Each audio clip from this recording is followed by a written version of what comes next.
আপনি তো দেখছেন মনে হয়, আপনি জানেন না, আমি তো ব্রাজিল সাপোর্টার। আমি তো যে আমরা কাওয়ালি গানও গাইছি, আমি আর তামিম তখন ব্রাজিলই ছিলাম। নাটক করলে ব্রাজিলের জার্সি পরেই করছি, সো আমি ব্রাজিল। ভাই 3.5 বছর পর নেইমার হচ্ছে আবার ব্রাজিলে ব্যাক আসছে, পুরো বিশ্ব শুধু নেইমারের দিকে তাকাচ্ছিল, এটা নিয়ে আপনি কি বলতে চান? আমি বলতে চাই আমি আনন্দিত। এমন না যে নেইমার আসছে মানে যে ওয়ার্ল্ড কাপ ব্রাজিলের হয়ে গেছে, আমি সেটাও বলতেছি না।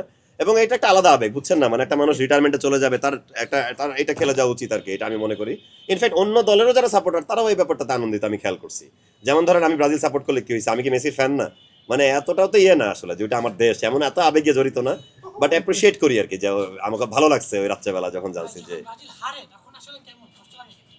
কষ্ট ব্রাজিল হারাতে লাগে না, ওই যে আশেপাশে যে বন্ধুরা একসাথে মিলে খেলা দেখতেছি, ওই যে আর্জেন্টিনার সমর্থকরা যে ডানে বামে কথা বলে, ওইটা একটু কষ্ট লাগে। গোল খাওয়াতে আমার কি, মানে আমরা তো মজা করি, এটাই এটাই মজা, খেলার তো মজা এটাই যে আমরা সাপোর্টার, আমরা মজা নিব যখন কেউ জিতবে বা হারবে। তবে ইনশাল্লাহ এবার ব্রাজিল ভালো করবে, আমার বিশ্বাস। মানে হ্যাঁ, বুঝি না আর্জেন্টিনার জন্য তো শুভকামনা। আমার আব্বু আর্জেন্টিনা সাপোর্টার, আমি আমার বোন ব্রাজিল সাপোর্টার। হ্যাঁ, বাসাতেই তো দুই দল আছি, সো সো সবার জন্য শুভকামনা। কে? ও, তর্ক করি না তো, আমরা আমরা চুপচাপ লুকস দিই আর কি, গোল টোল দিই। তর্কের কি আছে পরিবারের সাথে, ওটা তো চোখে খেলা হবে যে দেখছো।